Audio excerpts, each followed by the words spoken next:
तो आज के इस वीडियो में हम लोग पढ़ने वाले हैं फार्मेसी लॉ एंड एथिक्स का चैप्टर नंबर 5 और वो है drugs and magic remedies act 1954। ये एक्ट क्या है और किस लिए इसको बनाया गया, इसके बारे में पहले मोटा मोटा सा समझते हैं हम लोग, फिर उसके बाद डिटेल में इसके बारे में हम लोग पढ़ेंगे। ये जो एक्ट है ये ऑब्जेक्शनल एडवर्टीजमेंट को रोकने के लिए बनाया गया है और ख़ास तौर से दवाओं के रिगार्डिंग जो बहुत सारे एडवर्टीजमेंट किए जाते हैं गलत तरीके से और फिर लोग उसमें ट्रैप में फंस जाते हैं और अपना पैसा भी गंवाते हैं, अपना टाइम भी गंवाते हैं और फिर क्या है अपनी हेल्थ भी ख़राब कर लेते हैं, क्योंकि वो जो एडवर्टीजमेंट किया गया था, जो उसका प्रचार और प्रसार किया गया था, वो हकीकत पे बेस्ड नहीं था। समझ में आ रही बात? वो झूठी बातें बना के और प्रचार खूब किया गया, लोग उसमें ट्रैप में फंस गए और उसको यूज़ करने लगे। तो इस तरीके से दवाओं के बारे में जो गलत तरीके से प्रचार किया जाता है तो उसको रोकने के लिए ये एक्ट बनाया गया। ऐसे ही जो मैजिक रेमेडीज़ हैं उसके प्रचार को रोकने के लिए, ताकि लोग उसके जाल में ना फंसें, उसके ट्रैप में ना आएँ और अपनी सेहत को, अपनी हेल्थ को, अपने पैसे को, अपने टाइम को ना गंवाएं, तो उसके एडवर्टीजमेंट को यानी मैजिक रेमेडीज़ के एडवर्टीजमेंट को रोकने के लिए ये एक्ट बनाया गया।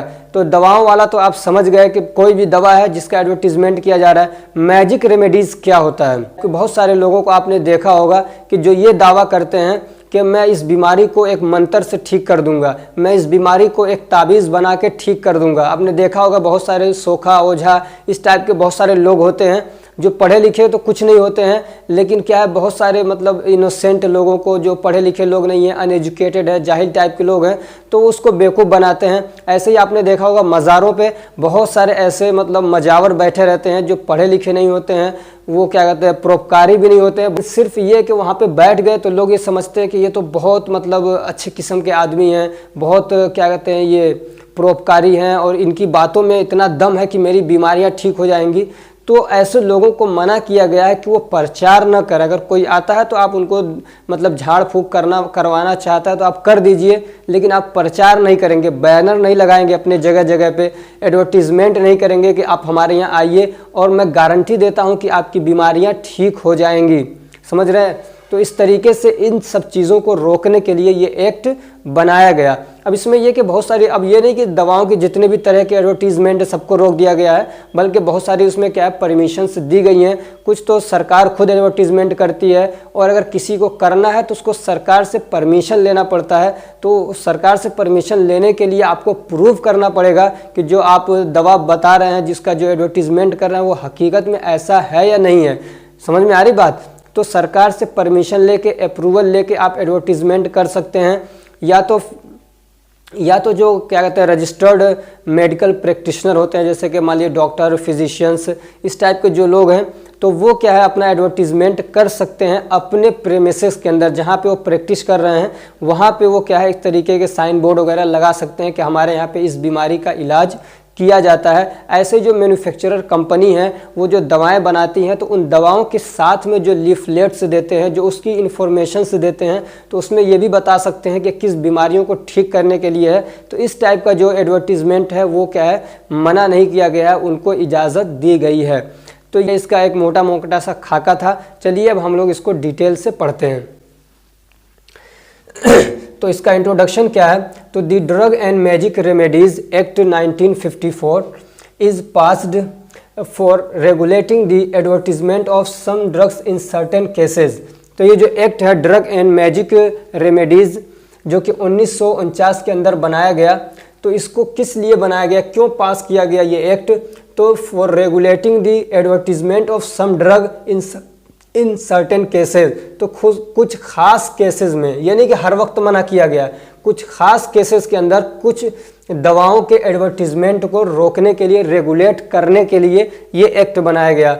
And the advertisement of remedies या treatment which have the magic power, जो ऐसी जो बीमारी को ठीक करने के ऐसे तरीके जो मैजिक पावर रखते हैं, यानी वो जो इलाज किया जा रहा है वो किसी चीज़ को यूज़ करके नहीं, किसी मटेरियल को, किसी दवा को, चाहे वो जड़ी बूटी वाली हो, होम्योपैथी को, कोई सी भी दवा, बिना दवा यूज़ किए, बिना कोई मटेरियल, बिना कोई सब्सटेंस यूज़ किए, सिर्फ कुछ कागज़ पे लिख के दे रहे हैं, कुछ पढ़ के फूंक दे रहे हैं, तो इस टाइप की जो बीमारी को ठीक करने के जो तरीके हैं उसके एडवर्टीजमेंट को रोकने के लिए एक्ट बनाया गया। जैसे कि मैजिक रेमेडीज में जैसे कि मंत्र मार दिया पढ़ के, ऐसे ही दुआ तावीज़ जिसको तलिस्मान बोलते हैं, यानी देखा होगा बहुत सारे मतलब मौलवी टाइप के लोग होते हैं, हालांकि वो मौलवी नहीं होते हैं, जो सही मौलवी होता है वो सब काम नहीं करता है, वो पढ़े लिखे नहीं होते, सिर्फ मौलवी जैसी शक्ल अपनी वो बना लेते हैं, ऐसे जुब्बा कुब्बा पहन लेंगे, ऊपर से 2-4 ठो चादर और डाल लेते हैं, तो वो होते नहीं हैं।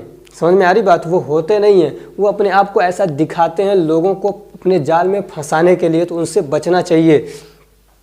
तो वो जो काम करते हैं उसको बोलते हैं तलिस्मान या दुआ तावीज़। तो ऐसे लोगों के फ्रॉड से, ऐसे लोगों के ट्रैप से बचाने के लिए ये एक्ट बनाया गया कि ये जो लोग हैं जो इस टाइप से बीमारियों को ठीक करने का दावा करते हैं, अपना एडवर्टीजमेंट नहीं कर सकते हैं। अब होता क्या है कि it is seen innocent and uneducated people are trapped commonly because of this type of advertisement.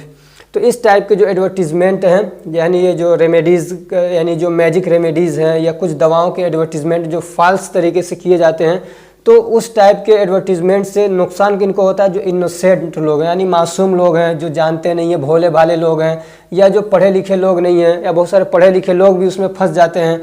ठीक है, फिर वो क्या होता है? वेस्ट देयर टाइम, फिर वो क्या अपना टाइम वेस्ट करते हैं। यानी मान लीजिए बीमारी है तो उसको ठीक करने के लिए सही इलाज वो करा सकते हैं, लेकिन उनके जाल में फंस के बहुत दिनों तक उन्हीं के चक्कर में फंसे रहते हैं, तो वो बीमारी जो अभी एक्यूट थी वो क्रोनिक केसेस में, वो क्रोनिक कंडीशन में पहुंच जाती है। ऐसे कि अपना पैसा भी बर्बाद करते हैं and damage their health also, और अपनी सेहत को भी, अपनी हेल्थ को भी, स्वास्थ्य को भी खराब कर लेते हैं। अब ये जो एक्ट लाया गया जिसका ऑब्जेक्टिव्स क्या है, तो इतना पढ़ने के बाद आपको समझ में आ गया होगा, लेकिन फिर भी एक बार देख लेते हैं। To control certain type of advertisement related to drugs, तो दवाओं से रिलेटेड कुछ खास टाइप के एडवर्टीजमेंट को रोकने के लिए एक्ट बनाया गया। ऐसे ही to control the certain kinds of advertisement relating to magic remedies. ठीक है, मैजिक रेमेडीज़ आप समझ चुके हैं, उसके एडवर्टीजमेंट को रोकने के लिए ये एक्ट बनाया गया। Which falsely claim to treat and mislead public, तो ये जो तरीका है मैजिक रेमेडीज़, ये क्या फॉल्सली क्लेम करता है, यानी झूठे तौर पे ये क्लेम करता है कि वो बीमारियों को ठीक कर सकता है। ठीक है, झूठे तौर पे ये क्लेम करता है और फिर लोगों को क्या है, पब्लिक को मिसगाइड करता है, मिसलीड करता है, उनको सही रास्ते से हटा देता है। अब इस वाले चैप्टर में भी कुछ डेफिनेशन से देखने थे आपको। ये जो अपना एक्ट कॉन्स्टिट्यूशन बनाया गया है, तो उसमें कुछ अगर ऐसे वर्ड्स होते हैं, जो कुछ टर्म्स होते हैं जो आमतौर से लोगों को समझ में नहीं आते हैं, तो उसको क्या है डेफिनेशन वाले पार्ट में डाल देते हैं और वहाँ से उसके डेफिनेशन बताते हैं कि इसका हमने क्या मतलब लिया है। तो इसमें एडवर्टीजमेंट यूज़ हो रहा है, तो एडवर्टीजमेंट से मुराद क्या क्या चीज़ें हैं? It includes any notice, circular, labels, rappers and any announcement made by orally और बाई एनी अदर वेज। तो एडवर्टीजमेंट का मतलब क्या है? तो ये सारी चीज़ें इसके अंदर इंक्लूड होती हैं कि कोई भी नोटिस लगाया जा रहा है, कहीं पे बैनर लगाया जा रहा है, नोटिस लगाया जा रहा है, या कोई सर्कुलर चलाया जा रहा है। सर्कुलर का मतलब असल में होता है गोल, कोई चीज़ है जो गोल है, समझ में आ रही बात, या घूम रही हो। तो इस सर्कुलर का मतलब क्या है कि तो उससे लिया गया है कि एक मतलब बहुत सारे पर्चे छपवाए गए और लोगों में बांट दिए गए, तो एक तरीके से वो घूमता है, समझ में आ रही बात, तो वो सर्कुलर होता है। आपने देखा होगा बसों के अंदर बहुत सारे मतलब ऐसे लोग होते हैं जो कार्ड छपवा के रखते हैं और लाके सबको दे देते हैं एक एक, फिर उस पर कुछ लोग पढ़ते हैं तो कोई ध्यान ही नहीं देता है, तो उसको फिर क्या है कुछ देर के बाद वो वापस ले लेते हैं और पैसा जिसको देना रहता है देता है, जिसको नहीं देना रहता है नहीं देता है। तो वो भी एक तरीके का सर्कुलर है, समझ में आ रहा है। तो सर्कुलर भी इसके अंदर आता है एडवर्टीजमेंट के अंदर। ऐसे ही लेबल्स वगैरह जो लगाए जाते हैं, मान लीजिए कोई दवा बनाई उसके ऊपर उस पर बहुत सारा लेबल लगा दिया, ये भी क्या है जो लेबल लगाए जाते हैं वो भी क्या है एक तरीके का एडवर्टीजमेंट है। ऐसे जो रैपर्स होते हैं वो भी एडवर्टीजमेंट होते हैं। रैपर यानी जैसे कि मान लीजिए आप मेडिकल स्टोर से दवा ले रहे हैं तो जिस कागज़ के अंदर वो आपको दवा रख के दे रहा है वो भी रैपर है। या अगर मान लीजिए कोई चीज़ ले रहा है जिसमें वो लपेट के दे रहा है, कोई भी चीज़ मान लीजिए ये मैं सामान खरीद रहा हूँ और इसको मैं किसी कागज़ से किसी प्लास्टिक से लपेट के दे रहा हूँ तो वो रैपर होता है। बहुत सारे लोग इसको अच्छे से जानते होंगे, लेकिन बहुत सारे लोगों की इंग्लिश इतनी अच्छी नहीं होती है, नहीं जान पाते, इसलिए मैं ऐसे चीज़ों को थोड़ा सा पॉइंट आउट कर देता हूँ। और एनी अनाउंसमेंट या कोई भी अनाउंसमेंट मान लीजिए तो तरीके हो गए। इसके अलावा कोई और दूसरा तरीका जैसे माइक के थ्रू या यूट्यूब के थ्रू, फेसबुक के थ्रू, किसी भी थ्रू से अगर वो क्या है अनाउंसमेंट कर रहा है, चाहे वो ओरली कर रहा हो या किसी और दूसरे तरीके से कर रहा हो, तो वो सब क्या है एडवर्टीजमेंट के अंदर आता है। अब मैजिक रेमेडीज़ क्या होता है, तो इट इंक्लूड्स मंत्रा, तलिस्मान। मंत्रा तलिस्मान आप जानते हैं, मंत्र मतलब मंत्र, तिलिस्मान यानी दुआ तावीज़, ऐसे ही कवचा। कवच का असल मतलब होता है, कवच का असल मतलब होता है कि जैसे कि आपने देखा होगा जो योद्धा होते हैं, जो लड़ाई लड़ने वाले लोग होते हैं, जो जंगजू होते हैं, तो वो अपने ऊपर कुछ कपड़े पहन लेते हैं। समझ में आ रही बात? वो जैसे कि आता है ज़ीरा पहनने वाला, ऐसे लोहे की टोपी, हेलमेट लगाते हैं, तो ये सब क्या है, एक तरीके का कवच है जो उनको क्या है बाहरी ये जो मतलब चोट है उससे बचाता है। तो इसी टाइप की कुछ चीज़ें ऐसी भी होती हैं। कुछ अब मंत्र है क्या है, मुझे इसके बारे में इतनी डिटेल मालूम नहीं है, तो उसके बारे में ये दावा किया जाता है कि अगर आप उसको अपना लेते हो तो आपको एक कवच मिल जाता है, यानी बाहरी जो भूत प्रेत हैं, जो जिन्नात वगैरह हैं, उससे आपको क्या है हिफाजत होगी, आपका बचाव होगा। तो वो एक तरीके का कवच वो एक तरीके का क्या है कवच है। ये अब मुझे इसके बारे में बहुत डिटेल मालूम नहीं है। आप लोगों में से अगर कवच के बारे में किसी को अच्छे से मालूम है तो कमेंट करके ज़रूर बताएं, ताकि दूसरे लोगों को भी क्या है पता चल सके और मुझे भी उसके बारे में थोड़ा सा नॉलेज मिल सके। And any other thing which claims A miraculous powers for treatment, prevention, mitigation and diagnosis of disease in human beings और इन एनिमल्स। तो ये 3-4 तरीके हो गए। इसके अलावा कोई भी ऐसा तरीका जो क्या है ये क्लेम करता है कि वो मिरिकली, यानी एक तरीके समझिए करामाती तौर पे, मिरिकल्स हिंदी में क्या बोलते नहीं मुझे मालूम, लेकिन मिरिकल्स का मतलब ये होता है कि कुछ ऐसे काम करना जो दूसरे लोग ना कर सकते हों। समझ में आ रही बात? कुछ ऐसा कर देना जो दूसरे लोग ना कर सकते हों और उसमें किसी मटेरियल का यूज़ न किया जा रहा हो। तो उस तरीके से, यानी समझिए जादुई तरीके से या किसी भी और तरीके से वो बीमारियों का क्या है, जो ह्यूमन की बीमारियां हैं या एनिमल की जो बीमारियां हैं, जानवरों की जो बीमारियां हैं, उनको ठीक करने का दावा करता है वो तरीका, या तो फिर क्या है उसको रोकने का दावा करता है, या उस बीमारी को कम करने का दावा करता है, या उसके डायग्नोसिस का दावा करता है। तो ये जो सारे तरीके हैं वो क्या हैं, मैजिक रेमेडीज़ में आते हैं। ठीक है, एक तो मंत्र हो गया, तलिस्मान हो गया, कवचा हो गया। इसके अलावा और भी कोई ऐसा तरीका जो मतलब मेडिकली तरीके से, जादुई तरीके से बीमारियों को ठीक करने का दावा करता है, या बीमारियों को कम करने का दावा करता है, या उसके क्या कहते हैं डायग्नोसिस का दावा करता है, तो वो सब क्या है मैजिक रेमेडीज़ के अंदर आते हैं। अब ड्रग क्या होता है, ड्रग एक बार पीछे भी आप पढ़ चुके हैं, तो इसलिए इसको थोड़ा जल्दी से मैं आगे बढ़ता हूं करके। तो ड्रग का मतलब, ड्रग के अंदर ये सारी चीज़ें आती हैं। क्या एक मेडिसिन फॉर इंटरनल और external use of human being और एनिमल्स।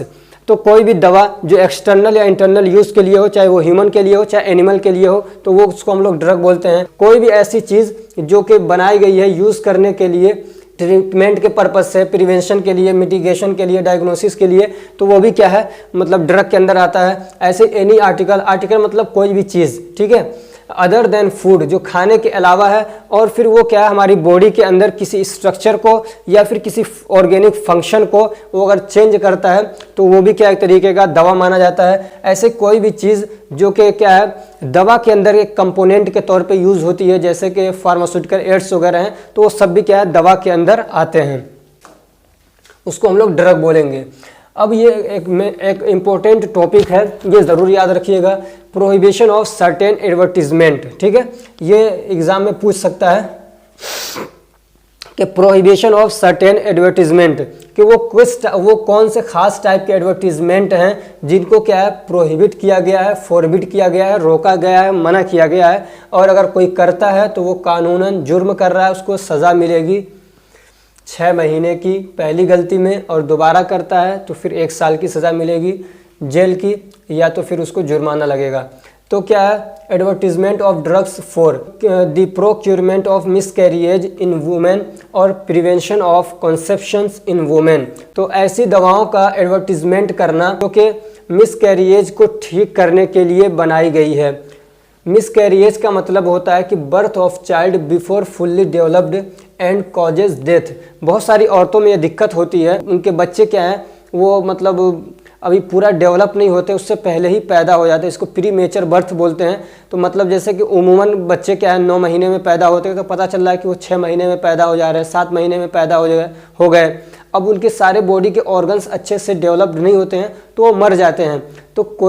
तो ऐसी दवाओं का एडवर्टीज़मेंट करना जो इस बीमारी को ठीक करने के लिए है, तो उसकी भी क्या है, पाबंदी है, कोई नहीं कर सकता है, ठीक है। या फिर क्या है, prevention of conceptions in women, या जो दवाएं प्रेगनेंसी को रोकने के लिए है तो उसका भी कोई एडवर्टीजमेंट नहीं कर सकता है।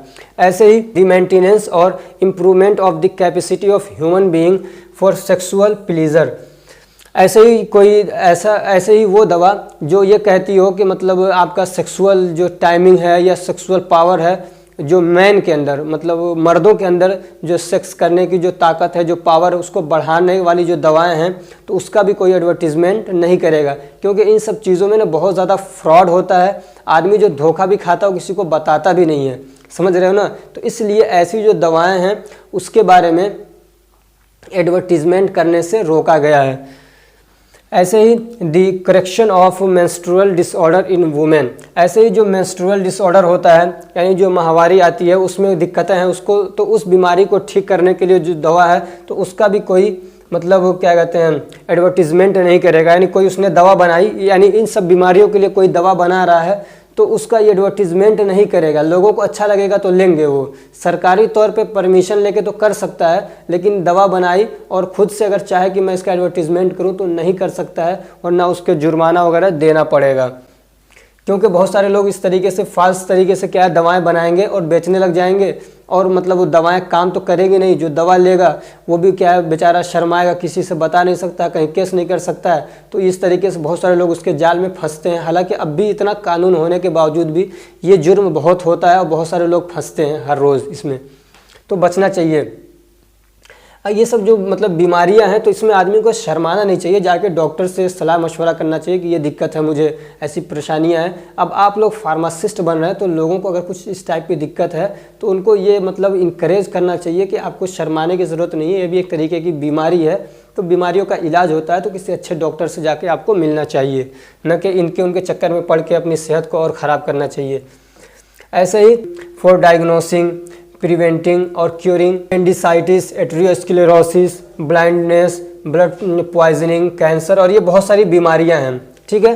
तो इन बीमारियों को अगर कोई मतलब इन बीमारियों के डायग्नोस के लिए, उनको रोकने के लिए, उनके ट्रीटमेंट के लिए कोई एडवर्टीजमेंट नहीं करेगा। ये बहुत सारी बीमारियां, तकरीबन 27-28 के करीब बीमारियां हैं, और ये समझिए कि ये वो बीमारियां हैं जो कि मतलब आपके शेड्यूल जे के अंदर बताई गई हैं, समझ रहे हैं ना। ये शेड्यूल जे के अंदर बताई हुई बीमारियां हैं। तो इन बीमारियों को ठीक करने के लिए कोई दावा करता है, कोई प्रचार करता है, तो उस पर क्या है बिना परमिशन के अगर वो करता है तो वो क्या एक तरीके से कानूनी जुर्म कर रहा है, जिस पे क्या है सज़ा उसको मिल सकती है। ऐसे ही क्या है, ऐसे ही वो एडवर्टीजमेंट जो कि क्या है गलत इंप्रेशन डाल रहा है अबाउट एनी ड्रग, किसी दवा के बारे में, और मेकिंग फॉल्स क्लेम, या क्या गलत दावा वो कर रहा है, तो ऐसे एडवर्टीजमेंट से भी रोका गया है जो कि लोगों को मिसलीड कर रहा है। ऐसे ही advertisement of magic remedies, magic remedies हैं, अब मैजिक रेमेडीज़ आप समझ चुके हैं, तो उसका एडवर्टीजमेंट करना भी क्या है एक तरीके से मना किया गया है, जुर्म है। वो आदमी क्या है क्यों ऐसा दावा कर रहा है कि मैं इस बीमारी को बहुत अच्छे तरीके से ठीक कर सकता हूँ, ताकि वो अपने जो प्रोफेशन है उसका, ये जो लोगों को बेवकूफ़ बनाने वाला, उसको वो कैरी ऑन कर सके, उसको जारी रख सके, चला सके, पैसा कमा सके। तो इसलिए उसको भी क्या है मना किया गया है। अब एक टॉपिक और है जो कि काफ़ी इम्पोर्टेंट है, वो है क्लासेस ऑफ एग्जेम्प्टेड एडवर्टीजमेंट। ये कह रहे हैं कि वो कौन से टाइप के एडवर्टीजमेंट है जिनको क्या है एग्जेम्प्ट किया गया है, यानी उनको जो प्रोहिबिशन है उससे निकाला गया है, यानी उनको यानी इनका एडवर्टीजमेंट करने की इजाज़त दी गई है। तो वो क्या क्या चीज़ें हैं, तो any advertisement relating to the drug printed by the government और any other person who has taken permission of government. तो ये कह रहे हैं कि कोई भी दवा ऐसी है जिसके रिगार्डिंग कोई एडवर्टीजमेंट खुद गवर्नमेंट ने प्रिंट कर दिया है या अपने गैजेट के अंदर ऑफिशियल गैजेट में उसको बता दिया है, तो अगर गवर्नमेंट खुद उसका एडवर्टीजमेंट कर रही है तो उसकी क्या है परमिशन है, ठीक है। या तो फिर कोई ऐसा बंदा है जिसने अपनी कोई दवा बनाई, कोई भी ऐसा अपना कोई दवा है या कोई उसकी रेमेडीज़ है, चाहे मैजिक रेमेडीज़ ही क्यों ना हो, अगर उसने सरकार से परमिशन ले रखी है तो वो फिर क्या है एडवर्टीजमेंट कर सकता है, ठीक है। एडवर्टीजमेंट के लिए उसको परमिशन लेना पड़ेगा और उसका पूरा प्रोसेस होता है कि सरकार से उसको परमिशन लेने के लिए कि अब जाके वो प्रूफ करना पड़ेगा उसको कि मैं जो कह रहा हूँ वो सच है, वो झूठ नहीं है। ऐसे ही क्या है, any advertisement sent to RMPS directly, और जो क्या कहते हैं RMPS यानी रजिस्टर्ड मेडिकल प्रैक्टिशनर, उसके पास में अगर कोई एडवर्टीजमेंट भेजा गया डायरेक्टली, यानी जैसे कि मान लीजिए कोई दवा है उसने मंगाई है और ये भी कहा कि इसके बारे में जो बातें हैं वो भी हमको बताइए, तो उसके अंदर अगर कोई एडवर्टीजमेंट है यानी दवाओं के रिलेटेड जो बातें बताई जाती हैं तो वो अगर किसी रजिस्टर्ड मेडिकल प्रैक्टिशनर के पास भेजा जा रहा है तो उसकी भी क्या है अनुमति दी गई है, उसकी भी क्या इजाज़त है। ऐसे ही advertisement including any book which dealing with any matters relating to a disease, यानी कोई ऐसी किताब लिखी गई है जिसके अंदर कोई ऐसी बात है जो किसी बीमारी से रिलेटेड है तो उसकी भी परमिशन है। ऐसे ही एनी साइन बोर्ड्स और notice displayed by the registered medical practitioners on their premises which claiming to treat 10 diseases whose advertisement is forbidden. ऐसे ही जो साइन बोर्ड होता है, आपने देखा होगा बड़े बड़े बोर्ड्स लगा दिए जाते हैं अपनी दुकानों के पास में, अपने हॉस्पिटल के पास में, तो ये कह रहे हैं कि जो साइन बोर्ड है उसको लगाने की भी इजाज़त है। ऐसे ही अगर कोई नोटिस वगैरह लगा रहा है रजिस्टर्ड मेडिकल प्रैक्टिशनर अपने प्रीमिसेस के अंदर, समझ में आ रही बात, बाहर नहीं, अपने प्रीमिसेस के अंदर, यानी उसका जो हॉस्पिटल है जो भी क्लिनिक है वहाँ पर अगर वो लगा रहा है और वो फिर उस प्रीमिसेस के अंदर जो उसने नोटिस लगाया, जो साइन बोर्ड लगाया, उसके अंदर उसने कुछ ऐसा लिखा है जो ये दावा करती हैं कि हम खास बीमारियों को ठीक कर सकते हैं, चाहे वो बीमारियां वो हों जिनके बारे में मना किया गया है कि आप इसके बारे में एडवर्टीजमेंट नहीं करेंगे, लेकिन फिर भी इसको क्या है इजाज़त है। जो रजिस्टर्ड मेडिकल प्रैक्टिशनर वो अपने हॉस्पिटल के अंदर, अपने क्लिनिक के अंदर जो साइन बोर्ड लगा रहा है या जो कोई पोस्टर लगा रहा है तो वहाँ पे वो लिखवा सकता है कि हमारे यहाँ इन बीमारियों का क्या तसल्ली बख्श या क्या कहते हैं अच्छे से इलाज किया जाता है। ऐसे ही क्या है जो लीफलेट्स होते हैं जो पैकेजिंग के साथ में आते हैं, कंपनी का मतलब किसी के साथ में आना, इसलिए बोलते हैं कंपनी दो, कंपनी मतलब जैसे कि मान लीजिए मैं कहीं जा रहा हूँ, मैं कहूँगा कंपनी दो, तो कंपनी मतलब मेरे साथ चलो, तो कंपनी का मतलब होता है कि साथ में आना या साथ में जाना। तो वो लीफलेट्स आप पढ़ चुके हैं, यानी जो पम्फलेट टाइप की जो छोटी मोटी किताबें होती हैं जो दवाओं के साथ आती हैं, तो दवा के पैकेजिंग के साथ में जो लीफलेट्स आती हैं तो उसकी भी क्या है परमिशन है, वो भी एक तरीके का एडवर्टीजमेंट है। Advertisement of drugs in medical, pharmaceutical, scientific and technical journals, ऐसे ही जो क्या कहते हैं बहुत सारे न्यूज़पेपर या मैगजीन्स ऐसे हैं, ये समझिए कि जहाँ पे पढ़े लिखे लोग जिसको पढ़ते हों और जहाँ पे इस टाइप की चीज़ें यानी मेडिकल से रिलेटेड या फार्मास्यूटिकल से या साइंटिफिक चीज़ों के बारे में यहाँ पे डिस्कशन होता है, तो ऐसे मतलब क्या कहते हैं ऐसे मैगजीन और न्यूज़पेपर के अंदर आप किसी दवा का एडवर्टीजमेंट कर सकते हैं। ऐसे ही जो क्या कहते हैं जिन कंपनियों ने लाइसेंस ले रखा है या जो इंपोर्टर हैं, जो एक्सपोर्टर हैं, डिस्ट्रीब्यूटर हैं, जिन्होंने लाइसेंस ले रखा है, तो वो क्या है उसके जो प्राइस लिस्ट है वो सब चीज़ें दिखा सकते हैं। उसका थेरेपेटिक इंडेक्स है, यानी ये किन बीमारियों को ठीक करने के लिए है, तो उसके बारे में वो लोगों को बता सकते हैं, एडवर्टीजमेंट कर सकते हैं। तो ये सारी जो चीज़ें हैं ये क्या है, ये एग्जेम्प्टेड है, यानी इनको करने की इजाज़त है। अब एक टॉपिक रह गया था और इसके अंदर ऑफेंसेस एंड पेनाल्टीज़, यानी अगर कोई इस एक्ट को तोड़ता है तो उसको क्या सज़ा मिलेगी। तो क्या है, if any one डिसओबेज the provisions of the act and rules, अगर कोई इस एक्ट के जो एक्ट और जो इसके रूल्स हैं उसके प्रोविज़न को कोई तोड़ता है तो ही और she will be punished with imprisonment for 6 months और ए फाइन और बोथ ऑन फर्स्ट कन्विक्शंस। तो अगर कोई इनको तोड़ता है तो पहली मर्तबा अगर वो करता है तो उसको 6 महीने की जेल की सज़ा होगी, या तो फिर उस पर क्या है कोई फ़ाइन लगाया जाएगा, या तो फिर जेल की सज़ा भी हो सकती है और उसको फ़ाइन भी लगाया जा सकता है पहली गलती में। एंड इम्प्रिजनमेंट फॉर 1 year और ए फाइन और बोथ ऑन नेक्स्ट कन्विक्शन, और अगर फिर वो क्या है कॉन्सिक्वेंसली दोबारा से वो गलती कर रहा है तो फिर उसको क्या है 1 साल की सज़ा होगी, या तो फिर उसको फ़ाइन लगाया जाएगा, या फिर दोनों, जेल की सज़ा भी हो सकती है और फ़ाइन भी उसके ऊपर लगाया जा सकता है। इसका क्या मतलब है, काफ़ी लंबा सेंटेंस है लेकिन बहुत आसान है कि मान लीजिए एक तो कोई सिंगल आदमी ने गलती की तो बात अलग है, ऊपर उसकी सज़ा 6 महीने की है, ठीक है। ऐसे अगर मान लीजिए कोई कंपनी है जहाँ पे कोई ऐसी दवा बनाई गई जो कि कोई दवा बनाई गई और उसका ऑब्जेक्शनल तरीके से क्या है प्रचार किया गया, मतलब ये कि वो दवा उस बीमारी को ठीक करने के लिए सक्षम नहीं थी, उसके अंदर वो चीज़ें वो सलाहियत नहीं थी, लेकिन उसका गलत तरीके से प्रचार किया गया, ठीक। तो ये कह रहे हैं कि जितने लोग भी उसके अंदर इन्वॉल्व थे वो सब मुजरिम माने जाएंगे। यानी वो कंपनी जो दवा बना रही है, तो जिस वक्त ये जुर्म किया जा रहा है तो जितने लोग भी उसके अंदर इन्वॉल्व थे किसी भी तरीके से, चाहे वो डायरेक्टर हो उसके या उसके चेयरमैन हो, ऑफिसर हो, वर्कर्स हो, कुछ भी हो, जितने लोग उसके अंदर इन्वॉल्व हैं उन सबको मुजरिम माना जाएगा। जब ये ऑफेंस किया गया तब ये उसके एक पार्ट थे अगर, तो इन सबको उसकी सज़ा मिलेगी। अब ये इसका क्या है, इसका कोई ख़ास जुर्माना बताया नहीं गया है, तो जैसा जुर्म रहेगा उसके हिसाब से फिर उनके ऊपर जुर्माना या फिर उनको क्या है सज़ा दी जाएगी। तो इसमें जो मेन पॉइंट है ये है कि जितने लोग भी इन्वॉल्व हैं सबको सज़ा दी जाएगी जब तक कि वो ये प्रूव न कर दें कि ये काम उनके अनअवेयरनेस में हुआ, यानी उनकी जानकारी में नहीं था और ये काम नीचे जो काम करने वाले मतलब लोग थे, वर्कर्स थे, उन्होंने कर दिया है। बड़े लोग ये अपना बहाना बना सकते हैं, तो अगर ये प्रूव करते हैं, अगर वो साबित कर देते हैं कि ये मेरे अनअवेयरनेस में, मेरी मतलब गैर मौजूदगी में, मेरी जानकारी में ये बात नहीं थी, तब ये जुर्म किया गया है, तब तो वो बच सकते हैं। वरना जितने लोग उस कंपनी से रिलेटेड हैं, चाहे वो मालिक हो, वर्कर हो, सबको क्या है सज़ा दी जाएगी। तो ये जो आपका टॉपिक था वो यहीं पे कंप्लीट हो रहा है। इसकी जो पीडीएफ है इसको मैं डिस्क्रिप्शन में दे दूंगा और इसका जो वाइट बैकग्राउंड वाला पीडीएफ है वो टेलीग्राम पे अपलोड कर दूंगा।